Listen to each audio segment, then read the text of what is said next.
সাহাবীর সাথে আরেকজন ইহুদির সাথে বিভেদ হয়েছে, রসুলের কাছে বিচার নিয়ে এসেছে। রসুল যে একজন সাহাবী, তিনি আমার সাহাবী, তিনি আমার প্রতি বিশ্বাস এনেছেন, এটা তার পক্ষে আমি রায় দিয়ে দিব, তার পক্ষে আমি বিচার তার অনুকূলে দিয়ে দিব, এই কাজটি রসুল করেননি। রসুল বিচার করেছেন প্রমাণের উপর ভিত্তি করে, রসুল বিচার করেছেন সত্য নিষ্ঠার উপর ভিত্তি করে। রসুল নিজের অপরের এই দুটো সত্য দিয়ে পার্থক্য করেননি।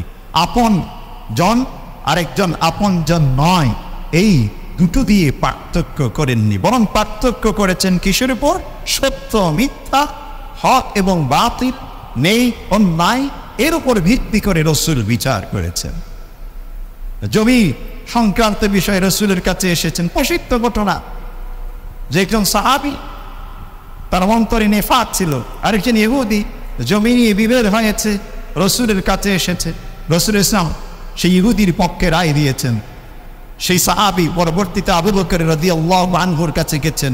আবু বকর রাদিয়াল্লাহু আনহু বলছে, তুমি সুপ্রিম কোর্ট থেকে তুমি তার নিচের কোর্টের মধ্যে, জজ কোর্টের মধ্যে তুমি এসেছো, আর যেখানে সুপ্রিম কোর্টের রায় দিয়েছে সেখানে আমি কিভাবে আবার নতুন করে সে বিচার করব? যদি আমার বিচার তোমার অসন্তুষ্ট হতে তুমি সুপ্রিম কোর্টে যেতে পারতে। সেই সাহাবী তাতেও সন্তুষ্ট হয়নি, ওমর ইবনুল খাত্তাবের কাছে গেছে। ওমর ইবনুল খাত্তাব শোনার পর বলছেন, তুমি একটু দাঁড়াও, আমি আসতেছি ভিতর থেকে। তরবারি নিয়ে এসে ঠিক সেখানেই ওই সাহাবীকে তাৎক্ষণিক তার মাথাটুকু তার দেহ থেকে বিচ্ছেদ করে দিয়েছেন আল্লাহ পাক। এরপর ওই সাহাবীর পরিবার রসুলের কাছে গেছেন বিচার নিয়ে, যে আপনার সাহাবী ওমর আমার পরিবারের সদস্যকে জমি সংক্রান্ত বিভেদটি বিচার চাইতে গেছেন, একজন ইহুদিকে বাঁচিয়ে রেখেছেন, তার পক্ষে রায় দিয়েছেন, একজন সাহাবীকে মেরে ফেলেছেন। আমরা রসুল তখন ওমর ইবনুল খাত্তাবের বিপক্ষে রায় দিয়ে দিচ্ছিলেন। দেখুন রসুলের বিচার, রসুল বিচার করছেন ওমর ইবনুল খাত্তাবের বিপক্ষে, ইহুদির পক্ষে। আর ঠিক সেই সময় আল্লাহ পাক আসমান থেকে আয়াত নাযিল, বিসমিল্লাহির রহমানির রহিম, إن الله يأمر بالعدل والإحسان وإيتاء ذي القربى وينهى عن الفحشاء والمنكر والبغي يعظكم لعلكم تذكرون. صدق الله مولانا العظيم وصدق رسوله النبي الكريم ونحن على ذلك من الشاهدين والشاكرين والحمد لله رب العالمين. وعن جابر بن عبد الله رضي الله عنه قال قال رسول الله صلى الله عليه وسلم اتقوا الظلم فإن الظلم ظلمات يوم القيامة واتقوا الشح فإن الشح أهلك من كان قبلكم وحملهم على أن سفكوا دماءهم واستحلوا محارمهم أو كما قال النبي عليه الصلاة والسلام. সকলে রসুলের শানে দরুদ পাঠ করি। শ্রদ্ধেয় সম্মানিত মুসলিম হযরত, আল্লাহ রাব্বুল আলামিন মানব জাতিকে এই পৃথিবীতে এমন এক মানসিক স্বভাব এবং প্রবণতা দিয়ে সৃষ্টি করেছেন যে মানুষ সম্মিলিত, সমাজবদ্ধ এবং একে অপরকে পাশে এবং সাথে নিয়ে জীবনযাপন করতে পছন্দ করে। কোনো মানুষ একাএকি পৃথকভাবে জীবনযাপন করতে কখনো অভ্যস্ত নয়। এভাবে কোনো ব্যক্তি যদি জীবনযাপন করে, তিনি অতি অল্প সময়ের মধ্যে অসুস্থ হয়ে পড়বেন।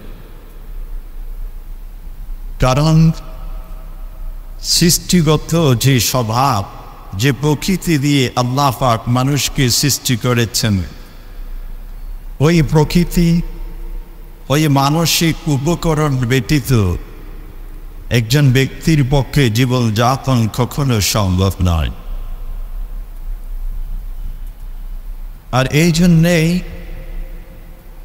একমাত্র মানুষের পক্ষে সম্ভব একে অপরের পাশে দাঁড়ানো এবং একে অপরকে পাশে টেনে নিয়ে একীভূত হয়ে পথ চলা। এটা অন্যান্য প্রাণী জগতের পক্ষে সম্ভব নয়। আর এই মানবিক প্রকৃতি এবং প্রবণতার উপর ভিত্তি করে মানুষ যখন একীভূত সমাজবদ্ধ সম্মিলিত জীবনযাপন করতে শুরু করে, তখন পরস্পরের মধ্যে উঠতে বসতে লেনদেন ইত্যাদি যাবতীয় বিষয়গুলো উঠে আসে। 10 জন মানুষ, 20 জন মানুষ, এভাবে সেটা সম্প্রসারিত হতে হতে 100 জন, 1000 জন, লক্ষ জন, কোটি জনে সমৃদ্ধি লাভ করে। আর পরস্পরের মধ্যে অধিকারজনিত, পরস্পরের একে অপরের প্রয়োজনের উপর ভিত্তি করে একে অপরের মুখাপেক্ষী হওয়া, এটাও অন্যতম এক প্রকৃতি। আর এই প্রয়োজন, এই প্রকৃতি, এই প্রবণতা সব কিছুকে নিয়ন্ত্রণ করা এবং ভারসাম্যপূর্ণ নিয়ন্ত্রণ প্রতিষ্ঠা, এটা হচ্ছে সুস্থ মস্তিষ্ক এবং বিবেকবান মানুষের বৈশিষ্ট্য। যেহেতু মানুষ এখানে কি জীবনযাপন করতে কখনো সক্ষম নয়, এজন্য এক সময় দেখা গেছে কোনো ব্যক্তিকে যদি শাস্তি প্রদান করতে চাইতেন, তাদেরকে নির্বাসনে পাঠিয়ে দিতেন। কারণ একজন ব্যক্তি যখন নির্বাসনে থাকে, এটা তার জন্যে মানসিক এক ধরনের শাস্তি, এটা তার জন্যে কঠিন হয়ে যায়। যেহেতু প্রয়োজনের উপর ভিত্তি করে, প্রকৃতির উপর ভিত্তি করে, প্রবণতার উপর ভিত্তি করে মানুষ একীভূত সম্মিলিত জীবন যাপন করে এবং পরস্পরের সেই প্রকোপ, সেই অধিকারজনিত বিষয়গুলোকে নিয়ন্ত্রণ করা, এটা সকলের পক্ষে ভূমিকা থাকতে পারে, কিন্তু কোনো একজন না একজনের মাধ্যমে সেটাকে পরিচালনা করা প্রয়োজন। আর এই বিষয়টিকে ইসলাম অত্যন্ত সুন্দরভাবে উপস্থাপন করেছেন, যে বলছেন وَأَمْرُهُ شُورَى بَيْنَهُمْ وَمِمَّا رَزَقْنَاهُمْ يُنْفِقُونَ। যে আল্লাহ পাক যুগে যুগে যত নবী প্রেরণ করেছেন, নবীদের সাথে তাদের যারা সাহাবী ছিলেন, অনুগামী ছিলেন, তাদের বন্ধুসুলভ পাশাপাশি থাকতেন, তাদের সকলের মধ্যে এক ধরনের সম্প্রীতি যেমন ছিল, এক ধরনের একীভূত চলার যে অনুভূতি যেমন ছিল, ঠিক তেমনি ভাবে একে অপরের অধিকার সম্পর্কে তারা সচেতন ছিলেন এবং সেই অধিকারগুলো, সেই প্রয়োজনগুলো মেটানোর জন্যে একে অপরের প্রতি শ্রদ্ধা, সম্মান, এই সব কিছু দিয়ে আল্লাহ পাক তাদেরকে সাজিয়েছিলেন। এবং এর সুন্দর বিন্যাস এবং পরিচালনার জন্যে যে জিনিসটিকে নিয়ে এসেছেন সেটা হচ্ছে ইমারত, সেটা হচ্ছে নেতৃত্ব, সেটা হচ্ছে যে একজন আমিন, একজন প্রতিনিধি, একজন অভিভাবক, এবং সেই অভিভাবকের পরামর্শের উপর ভিত্তি করে, তার গাইডলাইনের উপর ভিত্তি করে সকলে একীভূত চলা, এটা একমাত্র মানুষের বৈশিষ্ট্য। এই জন্য যুগে যুগে যত নবী প্রেরণ করেছেন, এরা সমাজের, মানুষের, রাষ্ট্রের সকলের অভিভাবক হিসেবে আল্লাহ পাক পৃথিবীতে প্রেরণ করেছেন। এবং এর যে বিভিন্ন আকৃতি হতে পারে, স্ট্রাকচার হতে পারে, রূপ হতে পারে, রূপকার হতে পারে, এটার দৃষ্টান্ত আল্লাহ পাক এক একজন নবীকে এক এক বৈশিষ্ট্য দিয়ে পৃথিবীবাসীকে তার দৃষ্টান্ত তুলে ধরেছেন। হযরত আদম আলাইহিস সালামকে এক ধরনের বৈশিষ্ট্য দিয়েছেন, তিনিও অভিভাবক ছিলেন। হযরত নূহ আলাইহিস সালামকে এক ধরনের বৈশিষ্ট্য দিয়েছেন, তিনি সম্মিলিত সমাজবদ্ধ মানুষের এক ধরনের অভিভাবক ছিলেন। হযরতে জাকারিয়া আলাইহিস সালাম তাকে এক ধরনের বৈশিষ্ট্য দিয়েছেন। হযরতে সুলাইমান আলাইহিস সালাম তাকে এক ধরনের বৈশিষ্ট্য দিয়েছেন। হযরতে দাউদ আলাইহিস সালাম তাকে এক ধরনের বৈশিষ্ট্য দিয়েছেন। এভাবে হযরতে মূসা, হযরতে ঈসা এবং সর্বশেষ নবী হযরত মুহাম্মদ মুস্তাফা সাল্লাল্লাহু আলাইহি ওয়াসাল্লাম পর্যন্ত যত নবী এসেছেন, সকলকে আলাদা আলাদা কিছু বৈশিষ্ট্য, কিছু বিশেষ বিশেষ তাদেরকে আল্লাহ পাক এক একটি সিফাত দিয়েছেন, গুণাবলী দিয়েছেন, যাতে করে মানুষ সেখান থেকে শিক্ষা গ্রহণ করতে পারে এক ধরনের অভিভাবক কোন ক্যাটাগরির হতে পারে, কোন বৈশিষ্ট্যের হতে পারে। আর সকল সেক্টরে যত নবী আল্লাহ পাক পৃথিবীতে পাঠিয়েছেন, সকলকে একটি বিষয় সম্পর্কে সচেতন করেছেন, জোর দিয়েছেন, আর সেই বিষয়টি হলো ইনসাফ। যে সমাজবদ্ধ, সম্মিলিত, রাষ্ট্রীয়ভাবে সুন্দর শৃঙ্খলা, নিরাপত্তার সাথে, সম্প্রীতির সাথে যদি জীবন যাপন করতে চায়, তাহলে সেখানে ইনসাফ ভিত্তিক সব কিছুকে যদি পরিচালনা করা যায়, তাহলে সেখানে শান্তি, শৃঙ্খলা, নিরাপত্তা, সমৃদ্ধি সব কিছু আপন গতিতে চলতে থাকবে। ওমর ইবনে আব্দুল আজিজ, যাকে দ্বিতীয় ওমর বলা হয়ে থাকে, পৃথিবীর ইতিহাসে তার এক একটি ঘটনা মানুষের জন্য এক একটি লেসন, এক একটি দার্স, এক একটি পাঠ্যক্রমের মতো। ওমর বিন আব্দুল আজিজের শাসনামলে তার কোনো একজন প্রতিনিধি কোনো একজন অঙ্গরাজ্য থেকে তার কাছে চিঠি লিখে পাঠিয়েছেন, যে বলছেন যে আমার এই জনপদটুকু, এই শহরটুকু অনেকটাই ধ্বংসের পথে, তা আপনি যদি অনুমতি দেন আমি এখানে নিজের মতো করে মানুষকে দুরস্থ করার মতো শাসন কার্য পরিচালনা করতে পারি, আপনি যদি অনুমতি দেন।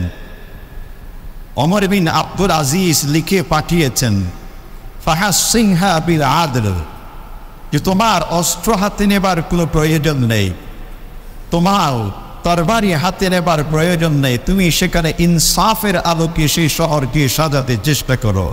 ওয়ানাক্তি তুরুকাহা মিনাল যুলম, এবং তার অলি গলিকে তুমি জুলুম থেকে বিরত রাখো, জুলুমের অন্ধকার থেকে, ময়লা আবর্জনা থেকে পরিষ্কার পরিচ্ছন্ন করো।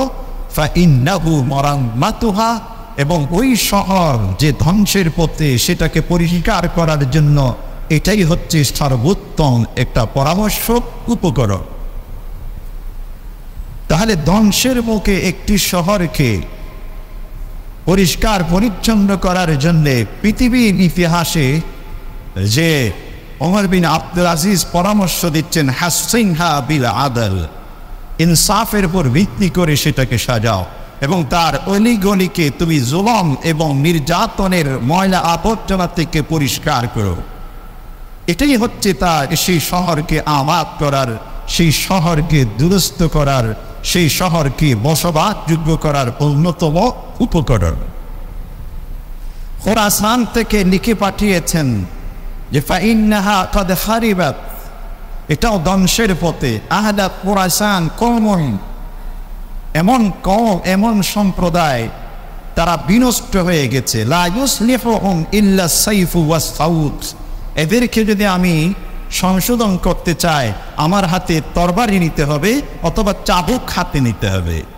চাবুক বলতে কি আমরা বুঝি যে এক সময় আগেকার যারা শাসক ছিলেন যে একটা চাবুক রাখতেন, অপরাধীদেরকে শাস্তি দিতেন সেই চাবুক মেরে, দৌড়া মেরে। তো বলছেন এখানকার আহলে খুরাসান এরা নষ্ট হয়ে গেছে, এদের চরিত্র নষ্ট হয়ে গেছে, এরা দাঙ্গা ফাসাদে লিপ্ত। আপনি যদি অনুমতি দেন, এদের সংশোধনের একমাত্র হাতিয়ার দেখতে পাচ্ছে আস-সাইফু ওয়াস-সাউত, তরবারি এবং চাবুক। ওমর বিন আব্দুল আজিজ লিখে পাঠিয়েছেন যে এদের জন্যে তুমি যে পরামর্শটুকু চেয়েছ, লা ইউসলিহুহুম ইল্লা সাইফু ওয়াস-সাউত, এটা তোমার ভুল সিদ্ধান্ত, এটা তোমার ভুল সিদ্ধান্ত।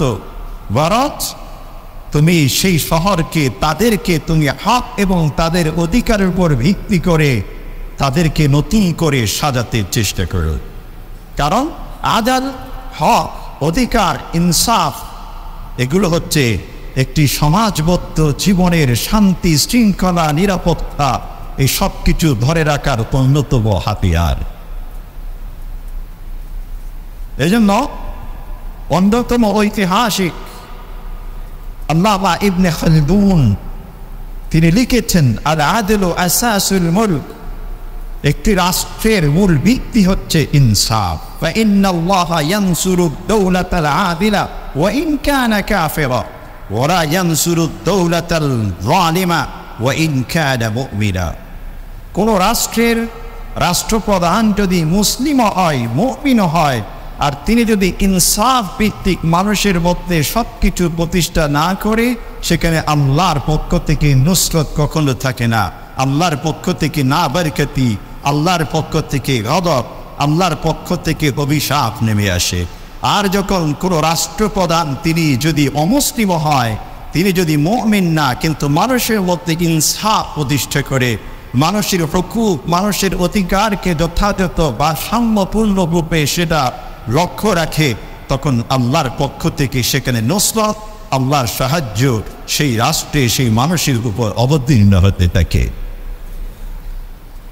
আর আল্লাহ পাক এই জন্য বলছেন, ইন্নাল্লাহা ইয়া'মুরু বিল আদল, আল্লাহ আমাদের নির্দেশ দিচ্ছেন ইনসাফ প্রতিষ্ঠা করার জন্য, ওয়াল ইহসান, এবং সকল সেক্টরে আল্লাহকে স্মরণ রেখে, আল্লাহকে সামনে রেখে সব কিছু পরিচালনার জন্য, ওয়া ইতা'i যিল কুরবা, এবং যারা আমার নিকটের, যার যে অধিকার, প্রতিটি অধিকারী মানুষের কাছে তার অধিকারটুকু পৌঁছে দেওয়ার জন্য নির্দেশ দিচ্ছেন। 3টি বিষয়ে নির্দেশ দিয়েছেন, আবার 3টি বিষয় থেকে নিষেধ করেছেন। ওয়ায়ানহা আনিল ফাহশা ওয়াল মুনকার ওয়াল বাগি, এবং অশ্লীলতা থেকে নিষেধ করছেন। অশ্লীলতা একটি মারাত্মক বিষয়, যার দরুন আল্লাহর বরকত জমি থেকে উঠে যায়, রহমতের ফেরেশতা জমি থেকে উঠে যায়, গজবের ফেরেশতা জমিতে নেমে আসে। যখন কোনো জনপদে অশ্লীলতা চতুর্দিকে সাইলাব হয়ে যায়, তখন গজবের ফেরেশতা নেমে আসে, রহমতের ফেরেশতা সেখান থেকে উঠে যায়, দূরে সরে যায়। আর যখন আযাব আসে, রহমতের ফেরেশতা তাদেরকে রক্ষা করার জন্যে, তাদেরকে হেফাজতের জন্যে সামনের দিকে এগিয়ে আসে না। এটা ঐতিহাসিক ঘটনা আমরা জানি। হযরত ইব্রাহিম আলাইহিস সালামকে যখন অগ্নিকুণ্ডে নিক্ষেপ করতে চেয়েছিল নমরুদ একজন জালিম শাসক ছিল, মুশরিক ছিল। তিনি হযরত ইব্রাহিম আলাইহিস সালামকে দীর্ঘদিন পর্যন্ত একটি অগ্নিকুণ্ড প্রজ্বলিত করেছিলেন, এবং সেই অগ্নিকুণ্ডে ইব্রাহিম আলাইহিস সালামকে ছুরিতে করে নিক্ষেপ করতে চেয়েছিলেন। যতবার চেষ্টা করে তিনি নিষ্ফল হয়, ব্যর্থ হয়। অনেকবার চেষ্টা করার পর তার যারা পরামর্শদাতা ছিলেন, তারা পরামর্শ দিলেন যে এখানে অনেক ফেরেশতা আছে, সেই সমস্ত ফেরেশতারা যদি এখান থেকে দূরে সরে যায়, তখন ইব্রাহিমকে অগ্নিকুণ্ডে নিক্ষেপ করা সহজ হবে।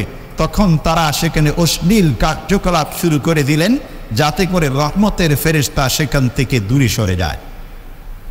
এই জন্য কোনো জনপদে যখন অশ্লীলতা চতুর্দিকে ছড়িয়ে পড়ে, রহমতের ফেরেশতা সেখান থেকে চলে যায়, আযাবের ফেরেশতা নেমে আসে।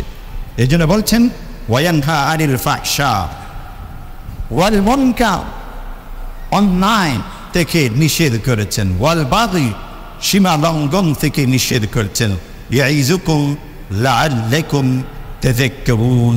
আল্লাহ বলছেন আল্লাহর পক্ষ থেকে এই 6টি উপদেশ ইতিবাচক নেতিবাচক, হয়তো এখান থেকে আমরা শিক্ষা গ্রহণ করতে পারি। এই জন্য মুহতারাম সামিঈন, ইনসাফ আদল একটি গুরুত্বপূর্ণ বিষয়। রাসূল করিম সাল্লাল্লাহু আলাইহি ওয়াসাল্লাম জীবনের প্রতিটি সেক্টরে ইনসাফ প্রতিষ্ঠা করেছিলেন। বদর যুদ্ধে যখন যাচ্ছিলেন, বাহন ছিল সীমিত, 313 জন, 14 জন বা 15 জন, এর মধ্যে মাত্র 70টি ওট ছিল, ঘোড়া ছিল মাত্র কয়েকটি। সেখানে 3 জন করে 2 জন করে এক একটি বাহন পেয়েছিলেন। রাসূলের সাথে ছিলেন হযরত আলী কাররামাল্লাহু ওয়াজহা, একই সাথে আবু লুবাবা ইবনে আব্দুল মুনজির। রাসূল 3 জনে মিলে একটি বাহন, তো একজন কিছু দূর আরোহণ করে যেতেন, অতঃপর যে বাকি 2 জন হেঁটে যেতেন, আরেকজন উঠতেন, বাকি 2 জন হেঁটে যেতেন। এভাবে পালাক্রমে যেতে তারা পথ চলছিল। তো রাসূল করিম সাল্লাল্লাহু আলাইহি ওয়াসাল্লামের যখন হাঁটার পালা আসতো, তখন বাকি 2 জন সাহাবী আলী কাররামাল্লাহু ওয়াজহা, আবু লুবাবা ইবনে আব্দুল মুনজির বলতেন, ইয়া রাসূলুল্লাহ, আপনি পায়ে হেঁটে যাবেন, এটা কিভাবে হয়? আপনি বসুন বাহনে, আমরা হেঁটে যাব। রাসূল বলছেন যে আল্লাহর নবী কখনো তার সাহাবীদের প্রতি, তার উম্মতের প্রতি কখনো নাইনসাফ করতে পারেন না। অতএব আমার যেমন যে আরোহণ করার অধিকার আছে, তোমাদেরও ঠিক সেম সমানভাবে আরোহণ করার অধিকার আছে। তোমাদের অধিকারটুকু আমি কখনো পালন করতে পারি না। একই সাথে যে পায়ে হেঁটে যে সওয়াব এবং মর্যাদা অর্জন, এমন নেকি কাজে, ভালো কাজে, সেটার জন্য তোমাদের যেমন লোভ আছে, আমার ভিতরে সেরকম লোভ আছে। আর তোমরা যেমন আল্লাহর কাছে আল্লাহর সান্নিধ্য, আল্লাহর নৈকট্য লাভের আগ্রহ রাখো, আমিও তো আল্লাহর কাছে নৈকট্য এবং সান্নিধ্য লাভের আগ্রহ রাখি। অতএব এখানে সমান, আমিও হেঁটে যাব, তোমরা আরোহণ করবে, আমার যখন পালা আসবে ঠিক আমিও কিন্তু আরোহণ করে যাব। নবী এভাবে ইনসাফ প্রতিষ্ঠা করেছেন। যুদ্ধের সারিবদ্ধভাবে সাহাবাদেরকে দাঁড় করাচ্ছিলেন, যে সমানভাবে যেন সববন্দি হয়ে দাঁড়ায়। তা হযরত সাওয়াদ রাদিয়াল্লাহু আনহু, একজন সাহাবী, একটু সামনের দিকে অগ্রসর হয়ে গেছিলেন লাইনের মধ্যে। রাসূলুল্লাহ সাল্লাল্লাহু আলাইহি ওয়াসাল্লামের হাতে তীর ছিল, অস্ত্র ছিল, একটু গুঁতে দিয়েছেন পেটের মধ্যে, তুমি সামনের দিকে আসছে, কোনো সমান দিয়ে দাঁড়াও। যেমন আপনারা দেখেছেন ডিফেন্সের ফোর্স, সেনাবাহিনী যখন ট্রেনিং দেয়, তারা একে অপরকে অস্ত্র দিয়ে অনেক সময় শিক্ষা দেয়, প্রশিক্ষণ দেয়। রাসূল হযরত সাওয়াদকে অস্ত্র দিয়ে গুঁতা দিয়ে সমান করে দাঁড় করিয়ে দিলেন। সাহাবী একটু চালাক ছিল, ব্যথা পেয়েছেন মনে করে অভিনয় করেছেন, ইয়া রাসূলুল্লাহ, আপনি আমাকে আঘাত দিয়েছেন পেটে, আমি তো কষ্ট পেয়েছি। রাসূল দাঁড়িয়ে গেছেন, তাকে হুমকি দেয়নি, ধমক দেয়নি, তোমার এত বড় স্পর্ধা, হাউ ডেয়ার ইউ, তুমি কিভাবে আমার উপর কথা বললে? রাসূল ইসলাম সাহাবীকে এমন ধমক দেননি, বরং সাওয়াদের কাছে সামনে এসে দাঁড়িয়ে বললেন, সাওয়াদ, তুমি কি ব্যথা পেয়েছো? বলছে, ইয়া রাসূলুল্লাহ, আমি অবশ্যই ব্যথা পেয়েছি, আমি এটার প্রতিশোধ নিতে চাই। রাসূল করিম সাল্লাল্লাহু আলাইহি ওয়াসাল্লাম নিজেকে ওই সাহাবীর সামনে উপস্থাপন করে দিলেন, যে বললেন, ইয়া সাওয়াদ, তুমি যদি আমার কাছে প্রতিশোধ দিতে চাও তো সেই প্রতিশোধটুকু নাও। অতঃপর সাওয়াদ বললেন, ইয়া রাসূলুল্লাহ, আমাকে যখন পেটে গুঁতে দিয়েছিলেন, আমার পেটে তখন কাপড় ছিল না, খালি শরীরে আপনি গুঁতে দিয়েছিলেন, আমিও কিন্তু আপনার খালি পেটে ওই পোশাক ছাড়া, কাপড় ছাড়া আমি প্রতিশোধ নেব। রাসূল করিম সাল্লাল্লাহু আলাইহি ওয়াসাল্লাম শরীর থেকে কাপড়টুকু সরিয়ে দিয়েছেন, সাওয়াদ সেখানে গুঁতা দিবে, আঘাত করবে, তো নিজে সেখানে চুমু দিয়েছেন, রাসূলকে জড়িয়ে ধরেছেন। অতঃপর রাসূল বললেন, তুমি এমন কাজটি করলে কেন? এটা তো প্রতিশোধ হলে না। তখন সাওয়াদ বললেন, ইয়া রাসূলুল্লাহ, আপনি গুঁতা দিয়েছেন, আমি ব্যথা পাবো, এটা কিভাবে হয়? আমার ইচ্ছে ছিল শেষ সময় জানি না এই যুদ্ধ থেকে হয়তো শাহাদত বরণ করে পৃথিবীর শেষ বিদায় হতে পারে, এই সময় আপনার দেহের সাথে আপনার সাথে আমি একটু আলিঙ্গন করব, এইটুকু ইচ্ছে দিয়ে আমি আপনার সাথে অভিনয় করেছি। ইনি তাকে ঘেরে ধরে, যে মাথা কুপুর সামনের দিকে দুই পাশে, তো সাহাবীরা এভাবে চতুর্দিকে ঝুঁকে পড়েছেন। একদম সাহাবী পিছন থেকে এসে মাথার উপর ঝুঁকে পড়েছিল। রাসূল ইসলাম তার দিকে তাকিয়ে একটু ধমক দিয়েছেন। তখন ওই সাহাবী রসুলকে বলছেন, ইয়া রাসূলুল্লাহ, আপনি আমাকে যে ধমক দিয়েছেন আমি কষ্ট পেয়েছি। রাসূল ইসলাম তাৎক্ষণিক তাকে বলছেন, তুমি আমার উপর সেটুকু প্রতিশোধ নাও, তুমি আমার উপর প্রতিশোধ নাও। রাসূল এভাবে ইনসাফ নেই নিষ্ঠা মানুষের মধ্যে প্রতিষ্ঠা করেছিলেন। এই জন্য আল্লাহ পাক যত নবী পৃথিবীতে পাঠিয়েছেন সমস্ত নবীদেরকে একটি বিষয় নির্দেশ দিয়েছেন, আল আদল, ইনসাফ। হযরত দাউদ আলাইহিস সালাম একজন নবী, পাশাপাশি তিনি একজন শাসকও ছিলেন। সিরিয়া, ইরাক, ফিলিস্তিন, এমনকি বাইবেলের ভাষ্য অনুযায়ী বর্তমান ইসরায়েলের কিছু অংশ ধরে তিনি রাজত্ব করেছিলেন। সেই দাউদ আলাইহিস সালামকে আল্লাহ পাক কুরআন কারীমে নির্দেশ দিচ্ছেন, ইয়া দাউদ ইন্না জাআলনাকা খলিফাতান ফিল আরদ। হে দাউদ, তোমাকে আমি পৃথিবীতে রাজত্ব দিয়েছি, খেলাফত দিয়েছি, সিংহাসন দিয়েছি। ফাহকুম বাইনান নাস বিল হক, অতএব সকল মানুষের মধ্যে ইনসাফ ভিত্তিক বিচার কার্যক্রম পরিচালনা করো। ওয়ালা তাত্তাবিউল হাওয়া, তোমার প্রবৃত্তির অনুগামী হইও না, অনুসরণ করো না। কেননা ওয়ালা তাত্তাবিউল হাওয়া ফাইন্নাহু ইউদিল্লুকা আন সাবিলিল্লাহ, সেটা তোমাকে আল্লাহর পথ থেকে দূরে সরিয়ে নিয়ে যাবে। আর যারা আল্লাহর পথ থেকে দূরে সরিয়ে নিয়ে যায়, লাহুম আযাবুন শাদীদুন বিমা নাসু ইয়াউমাল হিসাব, তাদের জন্য আল্লাহর পক্ষ থেকে কঠিন শাস্তি রয়েছে। এখানে শেষের অংশটুকু খুবই গুরুত্বপূর্ণ। আল্লাহ পাক কোরআনে কারীমের এক একটি ভার্সেস, এক একটি আয়াতে যখন কোনো ইতিহাস তুলে ধরেন, কোনো নির্দেশ দেন, এবং আয়াতের যে শেষের অংশটুকু থাকে অত্যন্ত গুরুত্বপূর্ণ একটি উসুল, একটি রুলস, একটি নিয়ম, একটি বিধানের দিকে মানুষকে ইঙ্গিত করে, দৃষ্টি আকর্ষণ করে। শেষের দিকে বলছেন যে ব্যক্তি আল্লাহর পথ থেকে দূরে সরে যায়, বিভ্রান্তিতে পড়ে যায়, সেই ব্যক্তি জন্য কঠিন শাস্তি। কেন? বিমা নাসু ইয়াউমাল হিসাব, কারণ তারা জুলুম করতে করতে পৃথিবীর এই নাজ ও নিয়ামতে বিভোর হতে হতে এমন একটি পর্যায়ে পৌঁছে যায়, তাদের যে একটা পরিণাম আছে, তাদের যে একটি হিসাব নিকাশ আছে, তাদের যে একটি বিচার আছে, এইটুকু তাদের অন্তর থেকে মুছে যায়।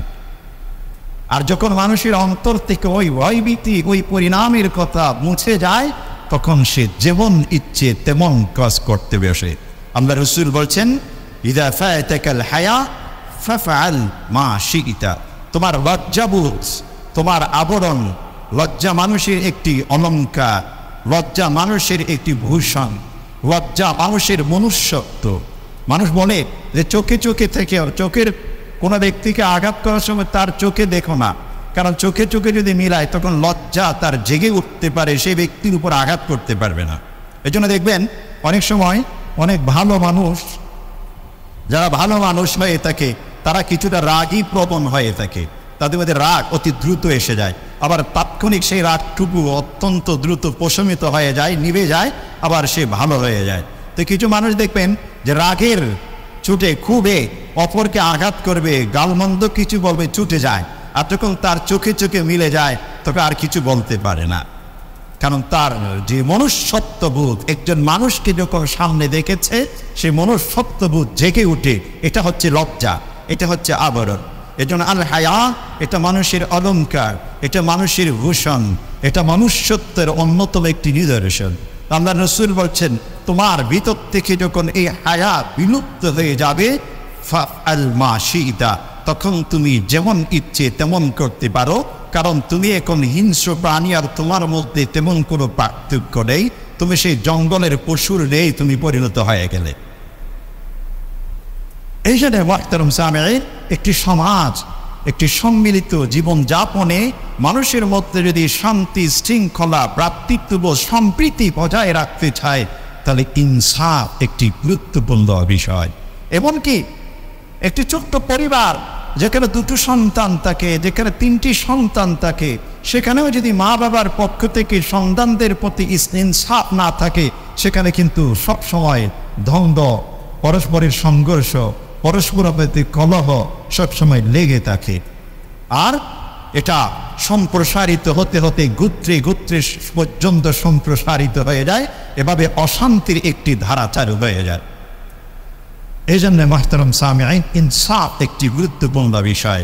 রাসূল করিম সাল্লাল্লাহু আলাইহি ওয়াসাল্লামকে আল্লাহ পাক কোরআনে কারীমে নির্দেশ দিচ্ছেন, ফালিযালিকা ফাদউ ওয়াস্তাকিম কামা উমিরতা। হ্যাঁ, ওয়াকুল আমানতু বিমা আনজালাল্লাহু মিনাল কিতাব। ওয়ালা, আল্লাহ রাসূলকে বলছেন ফালিযালিকা ফাদউ, এই জন্য তুমি এই ইনসাফের প্রতি মানুষকে আহ্বান করো। ওয়ালা তাত্তাবি আহওয়াআহুম, এবং তাদের প্রবৃত্তি, মানুষ যা চাইছে আমার কাছে, যাই বলবে আমার কাছে সব কিছু দিতে হবে এমন নয়। একজন পিতা, ঘরের গার্জিয়ান, একজন পিতার কাছে 5টি সন্তান আছে, 6টি সন্তান আছে, এক এক সন্তান এক একটি বিষয় চাইতেই পারে, কিন্তু বাবা হিসেবে, গার্জিয়ান হিসেবে, অভিভাবক হিসেবে তার সন্তান কি চাইছেন, কেন চাইছেন, সেইটুকু তার জন্যে কতখানি উপকারী হতে পারে এবং সেটার মাধ্যমে সে কত দূর এগিয়ে যাবে, কোন পথে গিয়ে সে বিপদগামী হবে কিনা, বিচ্যুত হবে কিনা, অথবা সেই সন্তানের মাধ্যমে অন্য কোনো সন্তান ক্ষতিগ্রস্ত হবে কিনা, এই সব কিছু পর্যবেক্ষণ করে, পর্যালোচনা করে, বিচার বিশ্লেষণ করে, শুদ্ধ বিবেকের মাধ্যমে সেগুলোকে একবার মেপে নিজের সন্তানের জন্য সিদ্ধান্ত দেওয়া, এটা হচ্ছে অভিভাবকত্বের অন্যতম বৈশিষ্ট্য। এটা পরিবার থেকে সমাজ, রাষ্ট্র পর্যন্ত সম্প্রসারিত হয়। আর যার ভিতরে এই যোগ্যতা নেই, তার ভিতর অভিভাবকত্বের সেই বৈশিষ্ট্য তার ভিতরে নেই। এই জন্য একটি সুন্দর পরিবার থেকে সম্প্রসারিত হয় সমাজের শৃঙ্খলা, সমাজের নিরাপত্তা, সমাজের সম্প্রীতি। এজন্য আমাদের বাচ্চাদেরকে অনেক স্কলাররা যারা সাইকোলজি নিয়ে গবেষণা করে, স্টাডি করে, অনেক সাইকোলজিস্টরা বলছেন বাচ্চার হাতে অস্ত্র দিয়ে খেলনা দিও না। ইসলামিক সাইকোলজি বলে বাচ্চাকে যখন আমরা ছোটবেলায় বাচ্চাদেরকে খেলনা দেই, তার হাতে পুতুল দিও না, কারণ পুতুলের মধ্যে এক ধরনের ভিন্ন সংস্কৃতি তার অন্তরে একটা মনস্তাত্ত্বিক পরিবেশ তৈরি করতে পারে। অস্ত্র যদি খেলনা তার হাতে দাও, ভিন্ন একটা মনস্তাত্ত্বিক পরিবেশ তার অন্তরে তৈরি করতে পারে, যেটা বড় হয়ে পর্যন্ত তাকে আঘাত করবে, বিপদগামী করতে পারে। এজন্য অনেকগুলো সূক্ষ্ম সূক্ষ্ম বিষয় আছে যেগুলো মানুষ সুদূর প্রসারী যখন চিন্তা চেতনা নিয়ে কাজ করে বিষয়গুলো বেরিয়ে আসে। এজন্য ইনসাফ ভিত্তিক সব কিছু যদি পরিচালনা করা যায়, তখন সেখানে শান্তি শৃঙ্খলা থাকে। আল্লাহ পাক এজন্য বলছেন, ওয়াকুল আমানতু বিমা আনজালাল্লাহু মিনাল কিতাব, যা তোমার আল্লাহর পক্ষ থেকে যে কিতাব আল্লাহ পাক নাজিল করেছেন, আমি এর উপর বিশ্বাস স্থাপন করেছি। এবং একই সাথে আল্লাহ পাক আরো বলছেন যে ওয়া উমিরতু আন আদিলা বাইনাকুম, আমি যেন তোমাদের মধ্যে ইনসাফ প্রতিষ্ঠা করি। আল্লাহু রাব্বুনা ওয়া রাব্বুকুম, আল্লাহ আমার প্রতিপালক, তোমাদের প্রতিপালক।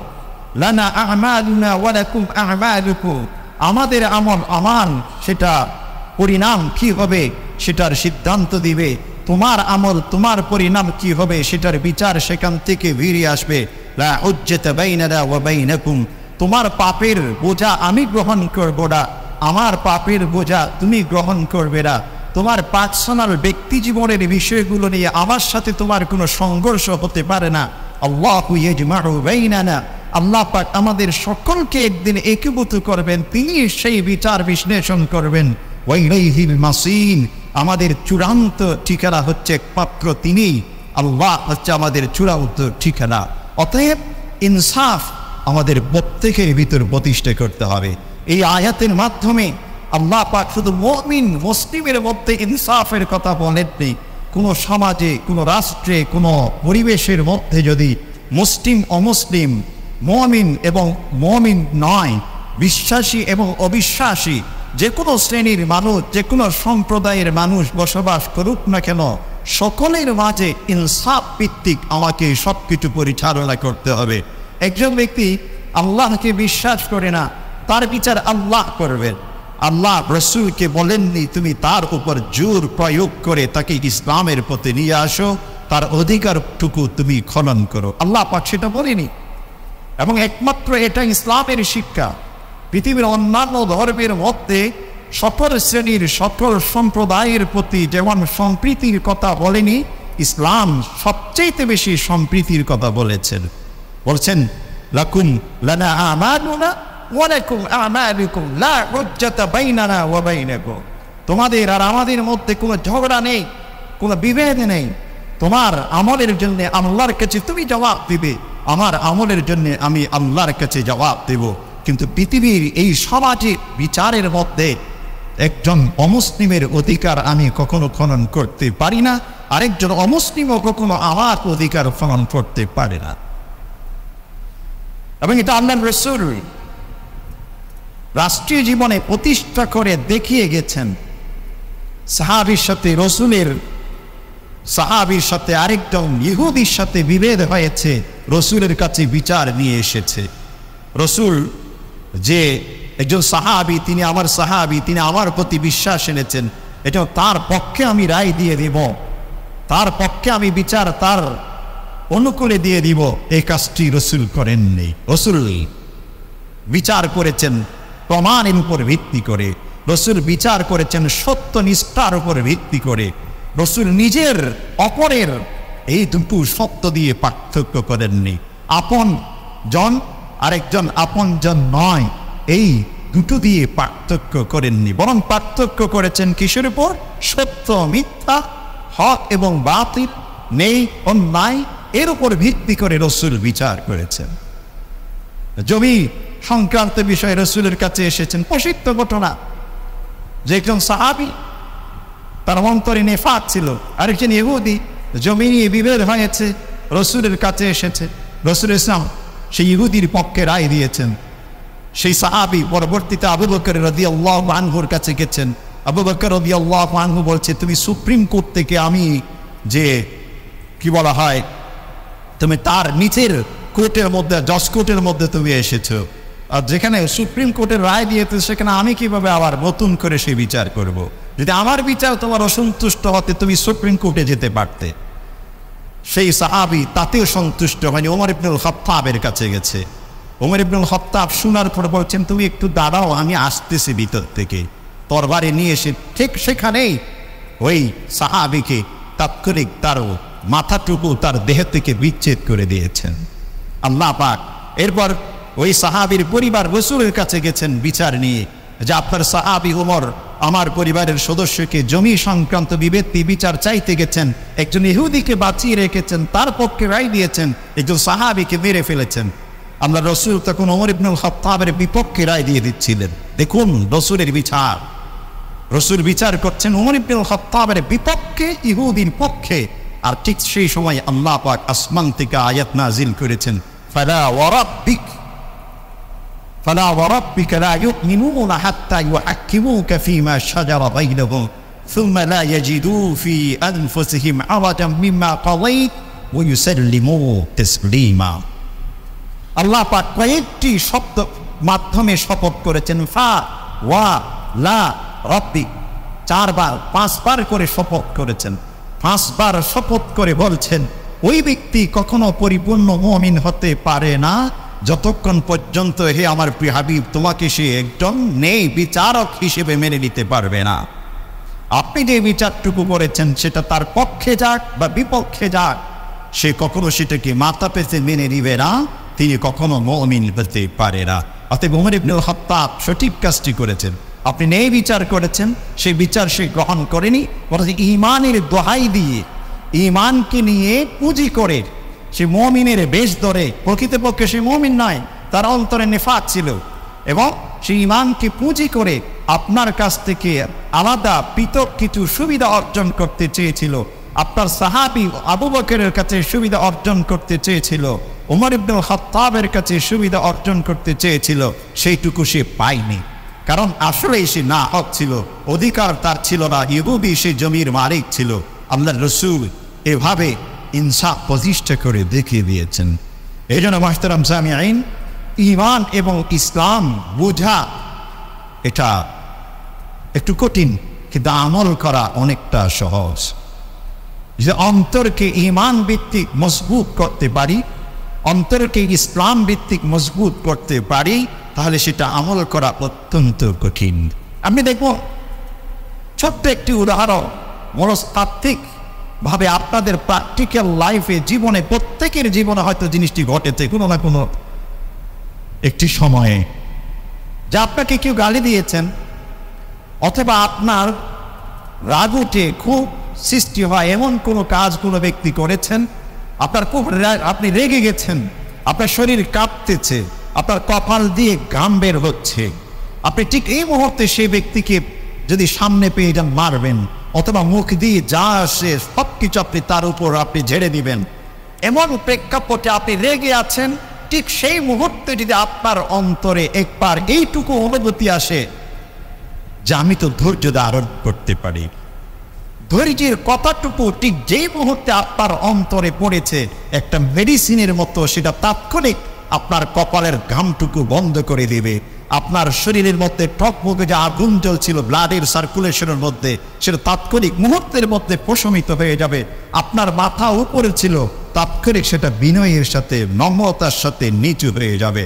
কারণ সবর এটা যে শিক্ষা, এটা একটা মেডিসিনের মতো আপনার সাইকোলজিক্যালি আপনাকে কাজ করবে। এটাই হচ্ছে ঈমান, এটাই হচ্ছে ঈমানের লেসন, এটাই হচ্ছে ইসলামের শিক্ষা। এই জন্যে মুহতারাম সামিঈ, পৃথিবীতে ইসলাম এমন একটি দিন যার সম্পর্কে সরাসরি আল্লাহ পাক ঘোষণা দিয়েছেন, আর ইয়াউমা আকমালতু লাকুম দীনাকুম ওয়া আতমামতু আলাইকুম নি'মাতি, আমি পরিপূর্ণ করে দিয়েছি এই দিনকে, পরিপূর্ণ। আর সেটা পরিপূর্ণ এই জন্যে মানব জীবনের, মুসলিম আর নন মুসলিম, ইসলাম শুধুমাত্র ইসলামিক বিধিবিধান শুধুমাত্র মুসলমানদের জন্য নয়, এটা পৃথিবীর সকল সেক্টরের মানুষের জন্য, সকল সেক্টরের মানুষের জন্য। তো এই জন্য এটাকে পরিপূর্ণ দিন বলা হয় এটাকে। এজন্য যারা অমুসলিম, যারা শান্তিকামী, সত্যিকার অর্থে শান্তিকামী, সত্যিকার অর্থে যারা শান্তি কামনা করে, সে যদি নন মুসলিমও হয়ে থাকে, একবার যদি ইসলামকে নিয়ে গবেষণা করে, স্টাডি করে, সে ইসলাম গ্রহণ করুক বা না করুক, সে আন্দোলনে নামবে ইসলামী শাসন যেন প্রতিষ্ঠা হয়। এটাই হচ্ছে ইসলামের বৈশিষ্ট্য। আর একজন মুসলিম হিসেবে, মুমিন হিসেবে এই বিশ্বাসটুকু যদি কোনো ব্যক্তির না থাকে, তাহলে ঈমানের মধ্যে ঘাটতি আছে। আর সেই ঈমানের ঘাটতিটুকু বোঝার জন্য সূরাতুন নিসার এই আয়াতটি যথেষ্ট। ফালা ওয়া রাব্বিক লা ইউমিনুন হাত্তা ইউহাক্কিমুকা ফীমা শাজারা বাইনাহুম, যে আয়াতটির কথা একটু আগে বলেছি, উমর ইবনুল খাত্তাবের কাহিনীর আলোকে আল্লাহ পাক আসমান থেকে সে আয়াতটি নাজিল করেছেন। উমর ইবনুল খাত্তাব হচ্ছে এমন একজন সাহাবী, যার পরামর্শ, যার চিন্তা চেতনা, যার ঘটনার আলোকে আল্লাহ পাক 8 থেকে 10টি জায়গাতে কোরআনের আয়াত নাজিল করেছেন। তিনি হচ্ছেন উমর ইবনুল খাত্তাব। এজন্য এই আয়াতের আলোকে কোন ব্যক্তি যদি ইসলামকে শান্তি প্রতিষ্ঠা, সমৃদ্ধি অর্জন, নিরাপত্তা প্রতিষ্ঠার ক্ষেত্রে অপরিপূর্ণ কেউ যদি মনে করে, হ্যাঁ, কোনো ব্যক্তি যদি এইরকম অপারগতা পেশ করে, আসলে আমার তো ইসলাম সম্পর্কে অত বেশি স্টাডি নেই, রিসার্চ নেই, কিভাবে সেটাকে অ্যাপ্লাই করব, কোন ওয়েতে সেটার যে আমি সেটাকে বাস্তবায়ন করতে পারি সেটুকু হতে আবার জানা নেই, এই জন্য সেই পথে আমি যাচ্ছি না, যেতে পারি না, এটা একটা অপারগতা, এক্সকিউজ, সেটা অ্যাকসেপ্টেবল হতে পারে। বা কোনো ব্যক্তি যদি জানার পর, বুঝার পর এইটুকু তার বিশ্বাসে ঘাটতি থাকে যে সামাজিক জীবনে, রাষ্ট্রীয় জীবনে, কোনো সেক্টরে শান্তি প্রতিষ্ঠা, নিরাপত্তা প্রতিষ্ঠা, সমৃদ্ধি অর্জন, উন্নতি, অগ্রগতি অর্জন, এটার এই ক্ষেত্রে ইসলাম অপরিপূর্ণ, এই বিশ্বাস যদি কোনো ব্যক্তির অন্তরে থাকে, তার ঈমানের মধ্যে ঘাটতি আছে। কাল কিয়ামতের দিন সে ব্যক্তি ঈমানের প্রশ্নে আল্লাহর সামনে অপরাধী হিসেবে তাকে দাঁড়াতে হবে। এই জন্য মুহতারাম সামিঈ, একটা এক্সাম্পল দিতে পারি। অনেক সময় কঠিন রোগে আক্রান্ত রোগী যখন কোনো হাসপাতালে ভর্তি নেয়, তখন ডাক্তাররা হিমশিম খেয়ে যায়।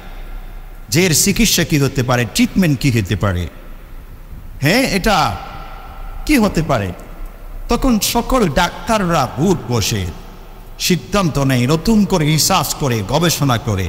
এমন রোগ পৃথিবীতে এমন অনেক আছে যে রোগটি মাত্র সৃষ্টি হয়েছে, ডাক্তাররা সেটা আইডেন্টিফাই করতে পারেনি, নিরূপণ করতে পারেনি, রোগীও পৃথিবী থেকে মৃত্যুবরণ করেছে। পরবর্তীতে স্টাডির মাধ্যমে, রিসার্চের মাধ্যমে সেই রোগের চিকিৎসা তারা আবিষ্কার করতে পেরেছে। এমনও আছে। ঠিক সেম সামাজিক জীবনে, রাষ্ট্রীয় জীবনে যেখানে অশান্তি, নিরাপত্তা, সমৃদ্ধি ইত্যাদি এগুলোকে নিয়ে ভাবতেছি, আমরা গবেষণা করতেছি, দিক বিদিক ছোটাছুটি করতেছি, হাজারো বার, লক্ষবার সেমিনার, সিম্পোজিয়াম সবকিছুতে আমরা এগুলো নিয়ে মেতে উঠতেছি, অনেক আর্টিকেল, অনেক লেখা, অনেক কিছু। শান্তি কিভাবে প্রতিষ্ঠা করা যায়, নিরাপত্তা কিভাবে অর্জন করা যায়, সমৃদ্ধি কিভাবে অর্জন করা যায়। কিন্তু ইসলামকে নিয়ে যদি একবার আমরা ভাবি, গবেষণা করি, একটা টিম ওয়ার্ক যদি অন্তত পক্ষে আমরা তৈরি করি, যে যেই ইসলাম, যেটার ইতিহাস পৃথিবীতে একমাত্র ইতিহাসের মধ্যে দেখা যায় ইসলামই একমাত্র পরিপূর্ণ শান্তি প্রতিষ্ঠা করেছে, যেখানে বাঘের মতো হিংস্র প্রাণী এবং ছাগলের মতো একটি সুস্বাদু প্রাণী বাঘের জন্যে দুটো পাশাপাশি জীবন যাপন করেছেন, একজন আরেকজনের উপর জুলুম করেননি। এটা একমাত্র ইসলাম দৃষ্টান্ত দিয়েছে। ওমর ইবনুল খাত্তাব যে পাহাড়ে দাঁড়িয়েছেন, ভূমিকম্প হয়েছে, তিনি বলতে সাহস পেয়েছেন, হে পাহাড় তুমি কাঁপতেছ কেন, তোমার উপর আমি কি কখনো নাইনসাফ করেছি? সাথে সাথে ভূমিকম্প বন্ধ হয়েছে। হ্যাঁ, একটি দলকে পাঠিয়েছে শত্রুর সাথে মোকাবেলা করার জন্য, অনেক দূরে নামাজে দাঁড়াচ্ছেন।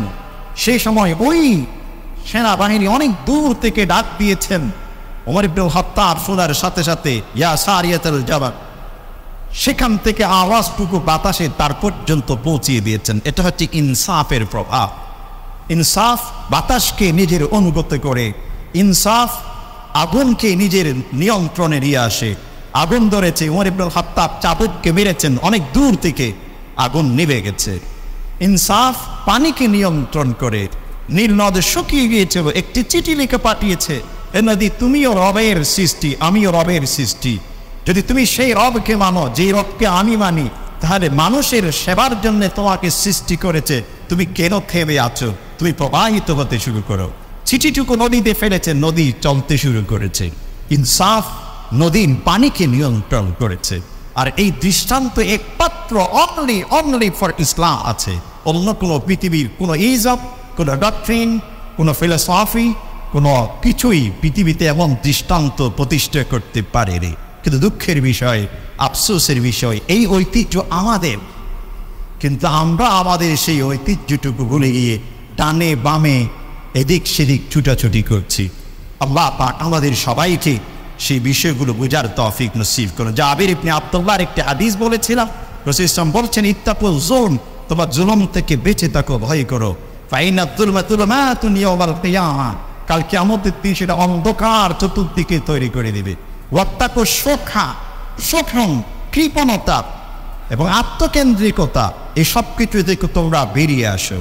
আত্মকেন্দ্রিক, নিজেরটুকু বুঝি, অপরেরটুকু বুঝি না। নিজের সন্তান মৃত্যু সেটা বুঝি, অপরের সন্তানের দরদ বুঝি না। নিজের মায়ের হারার ব্যথা বুঝি, অপরের মা হারার ব্যথা বুঝি না। নিজের ঘরের খাদ্যের অভাবের দুঃখটুকু বুঝি, অপরের সামনের প্লেটে কিছু নাই সেটা বুঝি না।